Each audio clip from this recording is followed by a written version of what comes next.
बिस्मिल्लाहिर्रहमानिर्रहीम। अस्सलामु अलैकुम everyone, welcome back to my YouTube channel. कैसे हैं आप सब। आज मैं आप लोगों के लिए एक बहुत ही मज़ेदार कटलेट्स की रेसिपी लेके आई हूँ जो बहुत ही डिलीशियस बने थे। और आप लोगों को अगर ये वीडियो पसंद आए तो इस वीडियो को ज़रूर शेयर कीजिएगा, मेरे चैनल को सब्सक्राइब कीजिएगा और इस वीडियो को लाइक कीजिएगा। ये स्क्रीन पर आप लोगों को इसके इंग्रेडिएंट्स शो हो रहे हैं, आप इसका स्क्रीनशॉट ले सकते हैं और इसकी डिटेल्ड क्वान्टिटी मैं डिस्क्रिप्शन में मैंशन कर दूँगी। यहाँ पर सबसे पहले हम लोगों ने अपने आलू को मैश कर लिया। बॉइल्ड आलू थे मेरे पास, उनको मैंने मैश कर लिया। अब उसमें मैं बॉइल्ड चिकन ऐड कर रही हूँ, 2 हरी मिर्चें, एक मैंने चॉप्ड जो गाजर है वो इसमें ऐड की है और एक ही मैंने इसमें चॉप्ड अनियन ऐड किया है। अब यहाँ पे हमारे तकरीबन इंग्रेडिएंट्स कंप्लीट हो गया है। ये वेजीज़ और चिकन कटलेट्स हैं।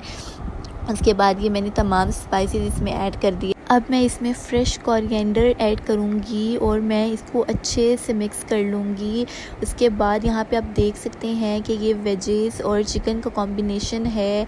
आज वैसे भी ईद है और ये वीडियो मैंने पहले से रिकॉर्ड की हुई थी। आज मैं वॉइस ओवर करके इसको अपलोड कर रही हूँ क्योंकि ईद का दिन है और बहुत ज़्यादा काम होते हैं घर में, तो मैंने इसीलिए यही वीडियो अपलोड कर दी है। ईद की आपको बहुत ज़बरदस्त रेसिपीज़ मेरे चैनल पर मिलेंगी और जो सब्सक्राइब बटन के साथ आपको एक बेल नज़र आ रही है, अगर आप उसको प्रेस कर देते हैं तो मेरे चैनल पे जो भी मैं मज़ेदार ईद रेसिपी डालूँगी वो आपको नोटिफिकेशन मिल जाएगा और आप वहाँ से इजीली देख सकती हैं।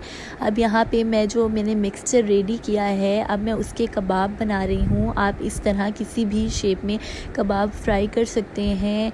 अगर आपके बच्चे छोटे हैं तो आप उनके लिहाज से कोई भी शेप रख सकते हैं। यहाँ पे हमारे कबाब तैयार हो गए हैं। मैंने एक अंडा लिया है, उसमें 1 चुटकी नमक और 1 चुटकी ही काली मिर्च ऐड की है और 1 कप मेरे पास यहाँ पे ब्रेड क्रम्स हैं। अब मैंने यहाँ पे जो मैंने कबाब फ्राई किया उसको पहले मैं अंडे में इस तरह डिप करूँगी और उसके बाद मैं इसके ऊपर ब्रेड क्रम्स की कोटिंग कर दूँगी। इससे हमारे जो कबाब हैं, कटलेट्स हैं, वो बहुत ही क्रिस्पी बनेंगे और सच में वो खाने में बहुत ज़्यादा मज़ेदार होंगे। ठीक है, अब उसके बाद आप लोगों ने क्या करना है, इस तरह आप लोग बना के अपने पास रेफ्रिजरेटर में इसको बाद में यूज़ करने के लिए स्टोर भी कर सकते हैं।